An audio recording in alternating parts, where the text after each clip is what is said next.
Nuevo caso real.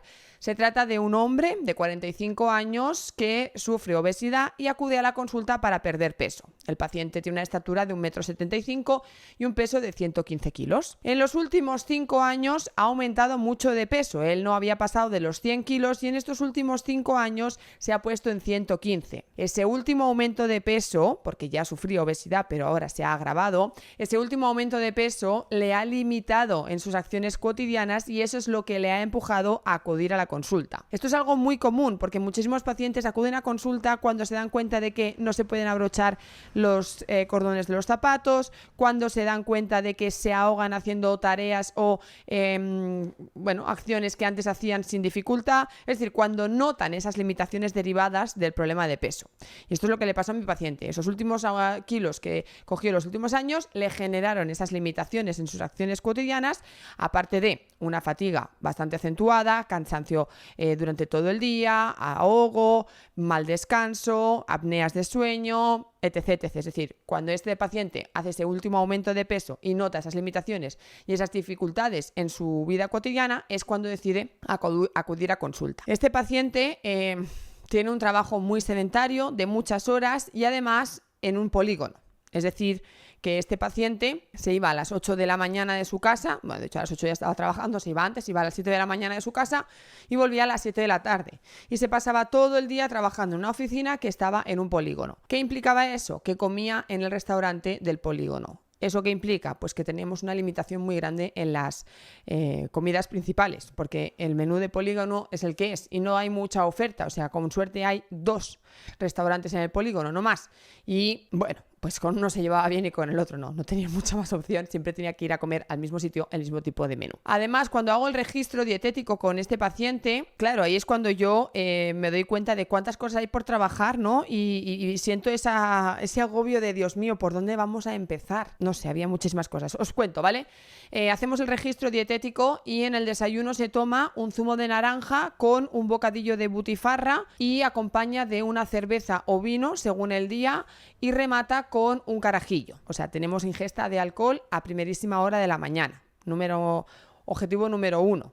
Ya reducir el consumo de alcohol, por supuesto. A media mañana tomaba algo de bollería. Bueno, pues lo que había por la oficina, lo que sacaba de la máquina o lo que le apeteciera. De nuevo, si bajaba al restaurante bar en cuestión. La comida, siempre comía en el restaurante del polígono lo que hubiera. El menú estándar del restaurante, su primero, su segundo y su postre. Sí que es verdad que en las últimas semanas había empezado a elegir diferente, ¿vale? En lugar de coger las cosas como más guisadas, más grasosas y más fritas, pues había empezado a hacer elecciones un poco más saludables. Pero al final la limitación ahí estaba. Comía pues lo que había en el menú, ¿ok? Acompañaba con vino entre 2 y 3 copas y remataba de nuevo con el carajillo. Durante la tarde, cuando llegaba a casa de trabajar a las 7, 8 de la tarde, bueno, pues llegaba cansado y pues se tomaba una copa de cerveza y picaba unos cacahuetes, o una copa de cerveza y picaba unas palomitas, o la cosa es que él llegaba a casa cansado y su manera de un poco decir se me ha acabado la jornada era tomarse una cerveza con algo de picoteo, unos altramuces a veces, lo que fuera. Para cenar, cualquier cosa, así rápido, porque ya estaba cansado, había merendado, había tomado la cerveza y a lo mejor pues hacía una tosta con jamón, se hacía algo a la plancha, o si ese día había cocinado su mujer y le apetecía lo que su mujer había cocinado, pues entonces comía lo que hubiera cocinado su mujer. A partir de ahí sí que es verdad que ya no hacía más ingesta, no había recena, no había ingesta nocturna, ya se acostaba, pero había notado que en estos últimos meses no dormía bien, claro. Yo, en vista a la obesidad que sufre, al consumo de alcohol que hace y a que es fumador ocasional, le pregunto, ¿no estarás sufriendo apneas del sueño? Claro, él no lo sabe. Entonces, claro, yo le intento un poco explicar, ¿no? Pues cómo notar si hay apnea o no, que le pregunte a su mujer. Es decir, si tú durante la noche de repente te despiertas, como que te ahogas y te vuelves a dormir, como que roncas, que se te acaba el aire y luego vuelves a arrancar, bueno, él no sabía. Bueno, entonces yo le derivo evidentemente a un especialista para que valore si hay apnea del sueño, porque con todo lo que me está contando es muy probable que la haya y que esa fatiga que ha notado en los últimos meses derive, aparte de ese aumento de peso que lleva años aumentando, pues de esa falta del descanso y de esas apneas del sueño, porque cuando uno hace apneas no hay un descanso correcto. Así pues,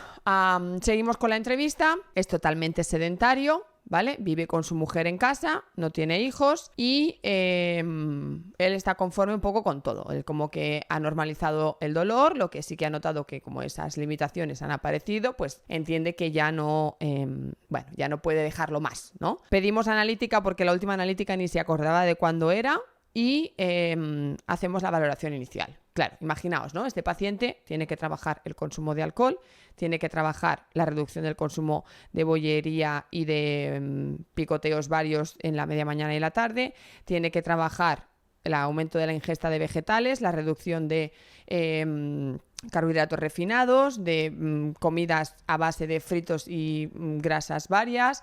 Tiene que aprender a hacer elecciones saludables, aunque se había empezado a alimentar de lechuga pechuga, pero claro, no era la solución tampoco. Tenemos que trabajar la práctica de ejercicio físico, tenemos que corregir las apneas y el descanso y, en definitiva, tenemos que aplicar un cambio en su vida. Claro, una persona con este contexto, ¿no? Porque al final, pues quieras que no, es el entorno un poco, ¿no? La vida laboral, lo que le lleva a tener este estilo de vida, es difícil. Entonces, claro, yo le planteo, mira, tenemos que hacer todos estos cambios, ¿por dónde quieres empezar? Podemos empezar por reducir el alcohol, podemos empezar por cambiar las medias mañanas y las meriendas, podemos empezar por mejorar las cenas, podemos empezar por aprender a elegir bien las comidas de mediodía, podemos empezar por la práctica deportiva, podemos empezar por la calidad del sueño. ¿Por dónde quieres empezar? Bueno, lo del alcohol fue nuestro hándicap principal porque, ojo, y era muy consciente de que necesitaba reducir el alcohol, era lo que más miedo le daba o lo que más creía que le iba a costar, ¿no?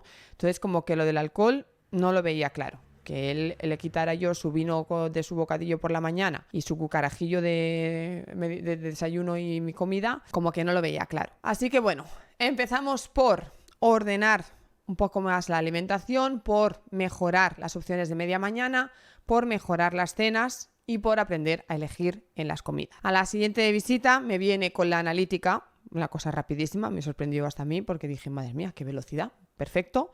Esa analítica, ay Dios mío, esa analítica no había por dónde cogerla. Yo le dije, ¿eres consciente de todo lo que te sale alterado? La hipercolesterolemia, triglicéridos, ácido úrico, bueno, una exageración, una analítica, que nada más que hiciéramos 4 cambios, las transaminasas por las nubes, le dije, probablemente tengas hígado graso derivado del consumo de alcohol, tendrías que hacerte una ecografía hepática. Él me dijo, ¿ves por qué no me quería hacer la analítica? Porque seguro que me encontraban cosas. Hombre, claro, pero entonces, ¿qué hacemos? Tapamos, metemos, ¿no? La suciedad debajo de la alfombra. Es que no se trata de eso. Era como que él no se había querido hacer la analítica porque sabía que le iban a encontrar cosas, le iban a poner a dieta chunga de lechuga pechuga, como él había empezado a hacer, y que le iban a decir que tenía que cuidarse y que eso él por el momento no lo quería hacer. Bueno, claro, pues es que ahora es peor, porque ahora has subido 15 kilos más, porque me has dicho que no habías llegado nunca a los 100 y estamos en 115, y la cosa está peor, ¿no? Ahora hay que hacer más trabajo. O sea, tú no quisiste en su momento hacerlo, has esperado al límite, y ahora ya no es que haya limitaciones en tus acciones cotidianas, cansancio, fatiga, ahogo, apneas, sino es que ahora tenemos una analítica desastrosa, con hipercolesterolemia, con probablemente un hígado graso derivado del alcohol, con las transaminasas por las nubes, con hipertrigliceridemia y el azúcar porque se te ha quedado al límite y no has pasado una diabetes, pero estás al borde. A mí no me gusta asustar a la gente, pero es que creo que le hacía falta una toma de contacto con el mundo real. O sea, sé consciente de a dónde está derivando, ¿no?, esta dejadez que no has querido asumir a tiempo. Sé consciente de que se te va la salud. Total, que después de aquel seguimiento, después de aquel análisis con aquella analítica y después de haber intentado empezar a mejorar los hábitos y ver que realmente no había que hacer una dieta de lechuga pechuga, sino que con buenas elecciones y algunos cambios ya empezaba a notar mejoría, no sé si fue el miedo, no sé si fue la motivación de haber encontrado los primeros cambios los primeros 15 días, no sé si fue la analítica, no sé qué fue, pero hizo un cambio de chip y realmente dijo, lo voy a hacer porque me estoy dando cuenta de que lo necesito y de que no, aparentemente no es tan difícil. Así que seguimos reforzando la mejora de la elección en las comidas. Trajo los menús. Yo siempre que un paciente necesita aprender a elegir porque tiene que comer habitualmente fuera de casa, le pido que me haga fotografías de los menús, de las opciones que dan en los menús de los restaurantes. Entonces me trajo, pues de los 15 días, ¿no?, el menú que iban poniendo, porque además cambiaba cada día, que es verdad que repetían bastantes platos, pero bueno. Entonces trabajamos en base a las fotografías que él me trajo de los menús, trabajamos también la flexibilidad, porque sí que es verdad que él tenía el concepto muy de dieta integrado, por eso no había querido ir antes al médico, porque pensaba que le iban a poner a lechuga pechuga y a pasar hambre, ¿no? Entonces le dije, Entonces le dije, no te preocupes, que no hay que pasar hambre, que no hay que alimentarse a partir de lechuga y pechuga, que podemos comer de todo y disfrutar. Hay que trabajar la flexibilidad. También en este caso tuve que trabajar que no se me fuera al concepto de dieta total. Total, que fuimos trabajando poco a poco. Él estaba con muchísima actitud de querer cambiar, había visto su analítica, había visto sus problemas, había visto que necesitaba el cambio, había visto que la cosa podía funcionar sin necesidad de pasar hambre y acabar en lechuga pechuga, y todo fue evolucionando satisfactoriamente. Durante los 3 primeros seguimientos hubo una pérdida brutal de peso. Claro, al final no es difícil, ¿no? Si tú quitas aquello que te está provocando el problema de peso, empiezas a moverte y a cambiar tus hábitos, pues la pérdida es satisfactoria. En el primer seguimiento, cuando me trajo la analítica, de 115 habíamos pasado a 110. Y después fuimos haciendo pérdidas muy buenas de peso durante los siguientes 3 seguimientos de 2-3 kilos, ¿vale? Por lo tanto, estaba motivado, se encontraba mejor y creo que estaba preparado para el tema del alcohol. Entonces, en el 4.º seguimiento es cuando le digo, mira, ahora hemos empezado a movernos un poco, hemos roto el sedentarismo, no es que se hubiera puesto a hacer ejercicio ni mucho menos, pero bueno, en lugar de pasarse las tardes en casa tomando cerveza y comiendo cacahuetes, había empezado a caminar un poquito. Por la mañana hacía trayectos más largos, se encargaba él de hacer las tareas que implicaban algo de movimiento, es decir, habíamos aumentado su actividad física. Entonces yo en ese 4.º seguimiento le digo, creo que es el momento de ponernos a trabajar el consumo de alcohol. Y como os he avanzado antes, es ahí donde topamos con el mayor hándicap. Hasta tal punto llegué a pensar que podría haber alcoholismo, porque en ese seguimiento yo le planteo, ¿no? Bueno, pues hemos mejorado, hemos aumentado la actividad, hemos mejorado las comidas, hemos estructurado las cenas, hemos reducido la bollería, hemos aumentado el consumo de frutas, de vegetales, hemos priorizado carnes más magras frente a las más grasas, hemos mejorado ese bocadillo de butifarra de la mañana. Ha llegado el momento de ponernos a trabajar el tema del alcohol. De primeras, todo muy bien. Claro, María, tienes razón, pues venga, vamos allá. Claro, yo soy de cambios progresivos. De si me tomo 3 copas de vino con la comida, voy a intentar tomarme 2 o 1. De si me tomo el carajillo en la comida y en el desayuno, pues voy a intentar tomármelo solo en una de las 2 ingestas. No soy de 0 a 100, ¿vale? De ahora deja de consumir alcohol. Pues porque entiendo que cuanto más progresivo es un cambio, más adaptabilidad y más adherencia. Entonces, claro, nos ponemos a trabajar. Él dice que sí, que lo va a dejar, que va a quitarse el carajillo de una de las 2, que va a tomar una sola copa de vino en vez de 3, que la cerveza de la tarde ya había incluso alguna tarde que no se la estaba tomando. Y digo, ok. Además, pensad que la pérdida de peso que habíamos conseguido hasta el momento, pues ya estábamos en torno a los 105 kilos, o sea, eran 10 kilos ya perdidos en 4 seguimientos, ¿vale? Que esos son 2 meses, o sea, una pérdida súper satisfactoria, por encima de lo que realmente, ¿no? Se espera. Él estaba motivado. Bueno, me dice que sí, nos volvemos a ver al siguiente seguimiento y claro, me dice que no. Claro, por eso yo pienso que puede que haya alcoholismo. Claro, entonces le digo, ¿pero qué no puedes? No he sido capaz de quitarme el carajillo, el cuerpo me lo pide, intento beberme una copa de vino, pero siempre acaban siendo 2. Sí que es verdad que a veces eran 3, pero no bajo de 2. Y entonces, claro, yo le digo, bueno, pues vamos a poner objetivos. Entonces, como que estipulamos más, en lugar de dejar que él reduzca, ¿no? Como que marcamos más los objetivos. Venga, pues vamos a poner un día sí, un día no. A lo mejor, en lugar de reducir, pues te es más fácil un día sí, un día no. Probamos un día sí, un día no. Tampoco funciona. Claro, entonces yo le digo, bueno, pues hay que valorar, ¿no? Porque a lo mejor hay dependencia del alcohol. Claro, en el momento en que esa persona, después de 2 seguimientos, me dice que no es capaz de reducir, que no es capaz de hacer un día sí, un día no, habiendo conseguido los otros cambios, pues entonces, no sé, solo me queda pensar que puede que haya, ¿no? Dependencia del alcohol y cierto grado de alcoholismo. Claro, yo no soy la profesional indicada. Entonces, ¿qué hago? Derivo a psicología y con psicología valoran. Bueno, hablo con Esther, porque para entonces estaba solo Esther, y es verdad que ella me dice, a ver, no hay un alcoholismo de dependencia brutal o de pérdida del control o de, ¿no?, compulsividad, impulsividad, pero sí que hay, bueno, pues cierta dependencia.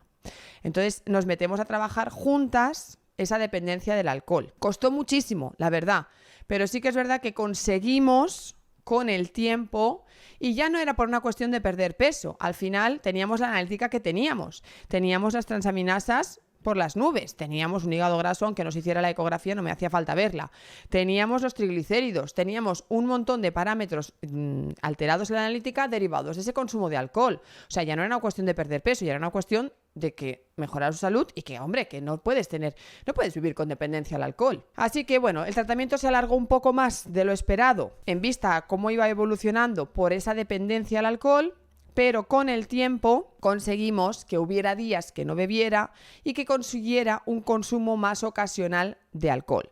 Como digo, no era alcohólico como tal, pero sí que había esa cierta dependencia. Por ese motivo mantuvo el consumo de alcohol ocasional, porque Esther me dijo que si hubiera sido otro tipo de caso, bueno, pues que no se actúa igual, ¿vale? Que aquí no había un alcoholismo como tal, pero sí que, bueno, hubo que reforzar eso. Total, que cuando conseguimos reducir el alcohol a un consumo esporádico de verdad, le pedí que repitiéramos la analítica, ¿vale? Bueno, pues aquí ya habían pasado 8 meses. Mis 2 iniciales, luego conjuntamente con Esther 6 más, después de 8 meses y vamos a decir que casi todos los hábitos corregidos, pedimos de nuevo analítica, una analítica mejorada, una analítica con las transaminasas en su sitio, con los triglicéridos que bajaron de 357 a 160, no digo más, una glicada que pasó de 5,9 a 5 y una glucosa en ayunas que estaba en 105 pasó a 89, es decir, todo quizá un poco al límite todavía, pero todo mucho más normalizado. La hipercolesterolemia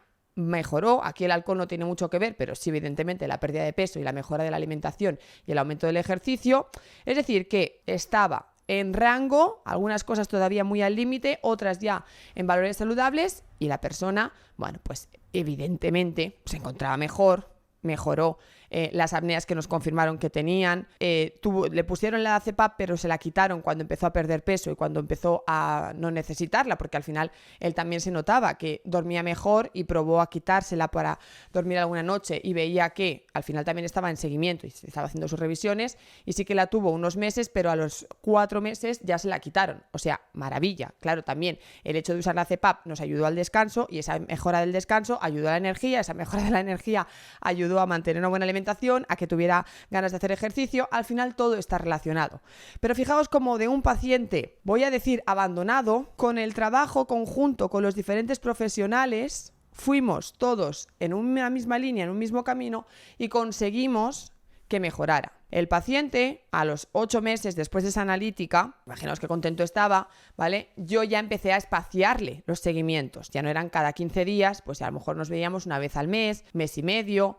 Al año le di el alta, porque de 115 kilos iniciales acabamos en torno a 90, 88, 90, 91, 89, ¿vale? Nos movíamos en un margen de 88-90 kilos, una gran pérdida de peso, que igual hubiera necesitado perder más si nos fijamos en el maldito IMC de los... Pero con esos 90 kilos y 1,75 m de estatura tenía la salud que necesitaba. No necesitaba ponerse en el numerito que el IMC le decía, porque recordad que venía también de esa idea de que tengo que comer lechuga a pechuga, pues él también creía que tenía que pesar entre 65 y 75 kilos. Yo le quité esa idea de la cabeza, evidentemente, porque con sus 90 kilos y todos los hábitos mejorados, esa persona tenía, vamos, más salud que un niño, ¿vale? Entonces, fue una gran pérdida de peso, fue un paciente que gracias a la CPAP por parte del neumólogo, gracias a la ayuda de Esther por parte de la dependencia del alcohol, gracias a mi trabajo por parte de la parte dietética y, aunque hizo falta un entrenador y no lo hubo, gracias a que empezó a moverse también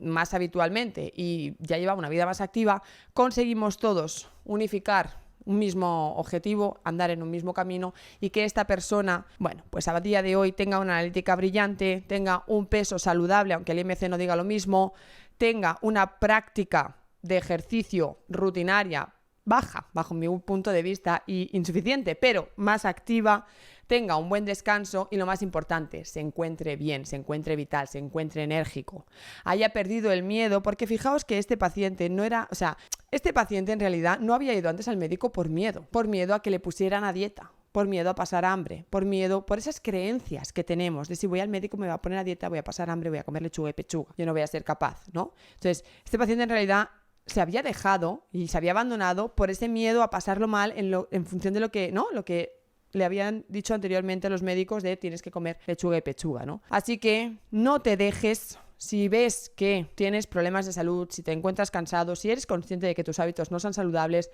no dejes de ir al médico, no dejes de hacerte una analítica, porque a lo mejor después es demasiado tarde. En este caso, estuvimos a tiempo y lo corregimos, también era joven, ¿vale? Esto viene con 57 años y a lo mejor no estamos tan a tiempo, ¿vale? Pero al final era una persona joven, era una persona que puso mucho de su parte, en el fondo era consciente y bueno, lo dejó más de lo que hubiera realmente necesitado, pero acabó haciéndolo. Entonces, no dejes de ir al médico a hacerte una analítica y de trabajar en ti por miedo a que te pongan a dieta. Busca un buen profesional y trabaja en tu salud, porque es lo que realmente te va a dar calidad de vida.